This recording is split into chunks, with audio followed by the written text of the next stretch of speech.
Portal HSM na Expo Management 2011. Nosso convidado é o arquiteto Jaime Lerner, que fez uma palestra com o tema Cidades Sustentáveis. Eu gostaria de começar perguntando para o senhor o que é, na sua opinião, um grande modelo de cidade sustentável e por quê? Eu acho que todas as cidades que pensam junto, pensam trabalhar, morar, a mobilidade, pensam tudo isso de maneira integrada, elas estão mais próximas de uma cidade sustentável. Então, Curitiba é um bom exemplo, como outras cidades. Agora, o importante é de que a cidade tenha que ser uma estrutura de vida e trabalho e mobilidade juntos. O que não se pode separar é a atividade econômica das pessoas. O que não funciona é separar as funções da cidade, morar aqui, trabalhar lá, lazer lá. Tudo isso não é sustentável. Não é? E principalmente a gente pensar a cidade como uma cidade que poupa mais, desperdiça menos. Mas é fundamental que ela hoje respondam a três problemas essenciais: o da mobilidade, da sustentabilidade e da coexistência. Por que tudo isso? Porque hoje 65% das emissões de carbono se originam nas cidades. Então é na concepção das cidades que nós podemos avançar mais. Então, o que fazer? Usar menos o automóvel, separar o lixo, morar mais perto do trabalho ou trazer o trabalho mais perto da moradia. E são coisas simples, mas se forem observadas desta maneira, o mundo muda para melhor. Logicamente, a participação dos governos e da sociedade é fundamental em tudo isso que o senhor comentou. Mas de que forma as empresas podem colaborar? Bom, primeiro fazendo coisas sustentáveis. Eu dou exemplo assim, não basta um banco dizer que é sustentável porque os seus talões de cheque são em papel reciclável. Não basta empresas lançarem grandes empreendimentos fora da cidade e dizerem nos intramuros que tem algumas árvores ou parques, porque qualquer coisa fora da cidade já não é sustentável. A minha metáfora da cidade é a tartaruga, né?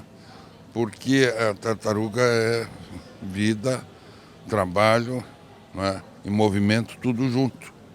E ao mesmo tempo o casco da tartaruga ela tem o desenho de uma tessitura urbana. Então você pode imaginar o que pode acontecer se você cortar o casco da tartaruga. Morar aqui, trabalhar lá, lazer lá, a tartaruga vai morrer. E é isso que nós estamos fazendo nas nossas cidades, separando as funções, né? Criando guetos de gente muito rica ou de gente muito pobre, né? Desperdiçando, né? Tudo isso leva a uma visão equivocada, né? Da sustentabilidade. E você pode estar certo que uma cidade sustentável, ela já tem uma cidade que melhora a sua qualidade de vida, ela já tem componentes de sustentabilidade.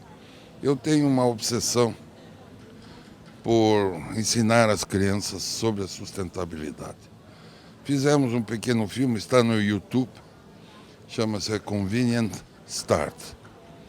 E ela procura explicar, né, que usando menos o automóvel, não é deixar de usar o automóvel, mas no itinerário de rotina, sim. Separando o lixo, e morando mais perto do trabalho, isso já ajuda e muito, né?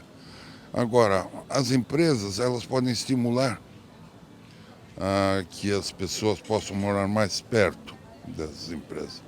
Elas podem se instalar próximos a pontos importantes do transporte público. Elas podem criar incentivos, como, por exemplo, uma milhagem para quem usa transporte público. Então, uma série de... Por quê? Por que tudo isso? Porque a cidade não tem... Ela é inviável se pensada só para o automóvel. E não pode ficar esperando décadas por uma linha de metrô. Nós temos que avançar em todos os modos de transporte. Seja no metrô, com um metrô mais adequado, ele integrado à superfície.